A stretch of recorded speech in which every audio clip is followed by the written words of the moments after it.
What's up? Inflatable enthusiast here, and for today's review I have the 2011 6-foot tall airborne inflatable Frankenstein M&M. So if you've seen my Halloween display video this past year, you would have seen that I had him in my yard. I never got around to reviewing him. I don't know why. There's still so many inflatables from my displays last year that I never reviewed. So I'm trying to go back now, earlier in this year, to go and review the ones that I never got to, and this just happened to be one of them. So yeah, stay tuned. There's going to be a lot of videos coming soon of inflatables that I never reviewed over the next couple months, maybe honestly even into later this year, the next holiday seasons. So yeah, anyways, like I've said in previous reviews, I'm a huge fan of M&Ms. They're my favorite candy, and I love the inflatables that Gemmy made of M&Ms back in the day. So I'm trying to collect all of them. So far I have 3, including this one. I have this one, and then I have the Scarecrow Yellow M&M, which I did review last year when I got him, and the orange M&M on the Cauldron. So the only M&M inflatables I own are actually for Halloween. I used to have the red reindeer M&M dressed up as Rudolph on the present, but I sold that a few years ago because it started to wear out. But yeah, I'm still trying to collect all of them. Obviously, my favorite, my holy grail, is the M&M Tree or M&M Trio. I love that one. That's my favorite M&M inflatable, and I still, for all these years, have not been able to get one in good shape. It's just really hard to find for some reason, so I'm still on the lookout for that one. But yeah, so I got this one this past year, which is great. He's in great shape. I was really excited. This is the original box he comes in. Again, it's just like a plain white box, kind of like the M&M on the Cauldron, except that one had writing on it and it said what it was. This one is just plain white box. I put a picture of it on the front just for the sake of the review, and because it looks nice in storage and I can tell what's in the box. And it looks better than just writing M&M inflatable on the side of it. So yeah, and the reason I say this is 2011 is because it says it right here on the tag for the cord. So I'm assuming this was produced around 2011. I forget what years the other ones were produced. I think the M&M the Cauldron was 2010 or 2011, around the same time. And then the Scarecrow M&M was 2013, and that was the last one they ever made. And I believe the M&M's Trio is 2009. So, and he's already zipped up, so I'll just stand him up and inflate it.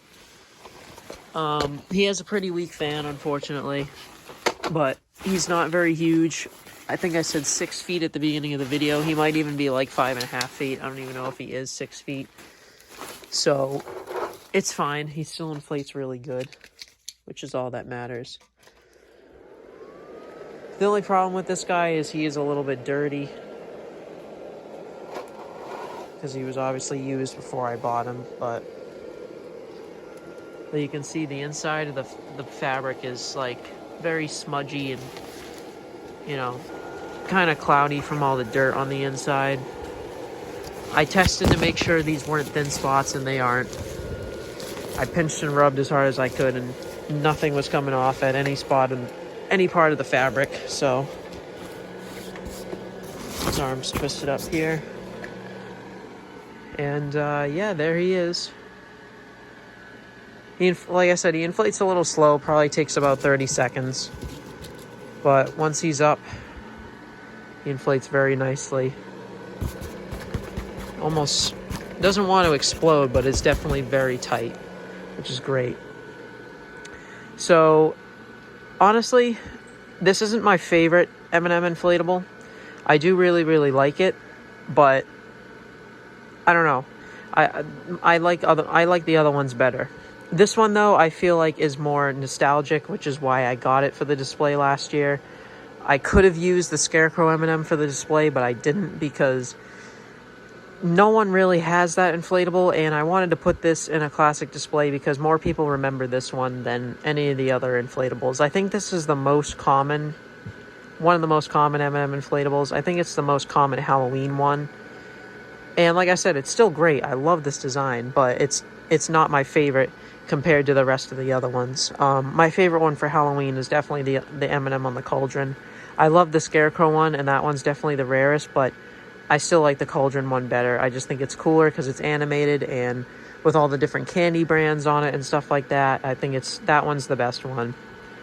This one also has candy. He has Snickers bars in his pumpkin pail that he's holding. Obviously, another Mars product.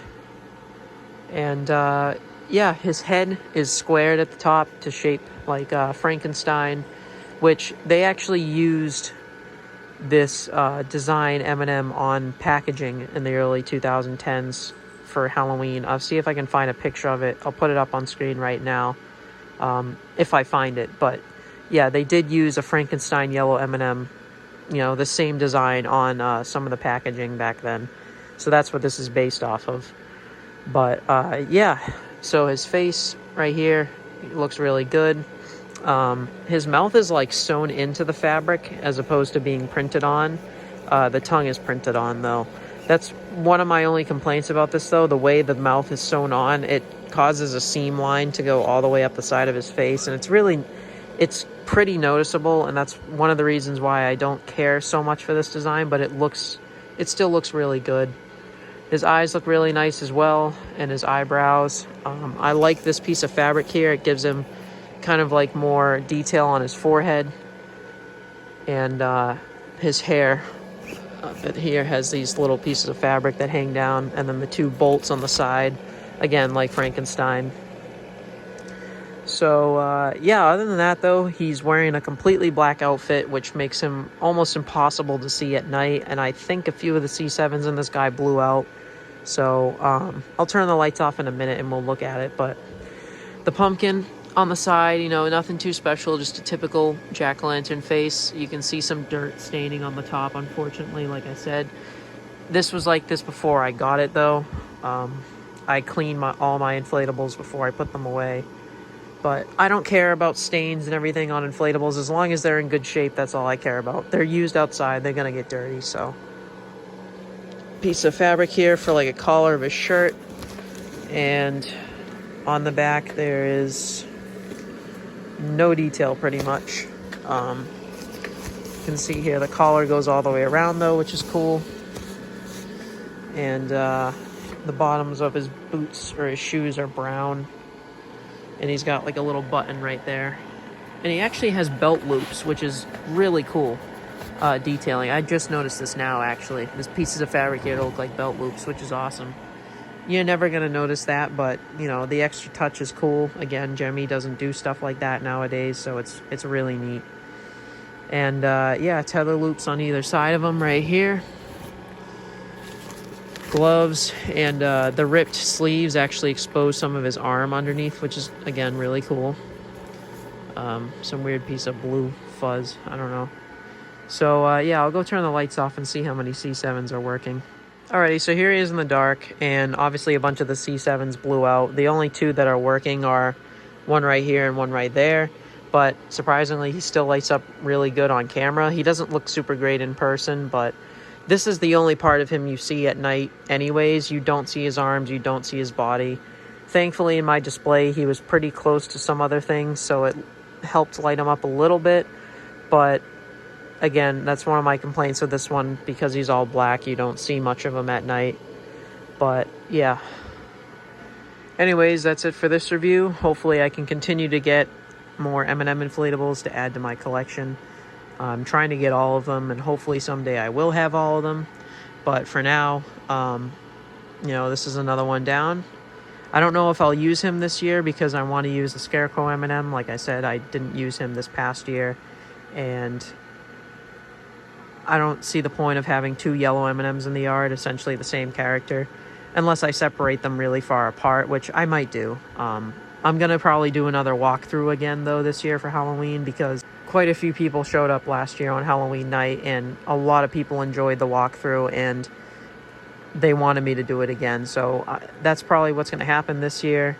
So expect another walkthrough again for the display. But yeah, that's it for this review. Thanks for watching. I'm the Inflatable Enthusiast, and I'll see you guys next time.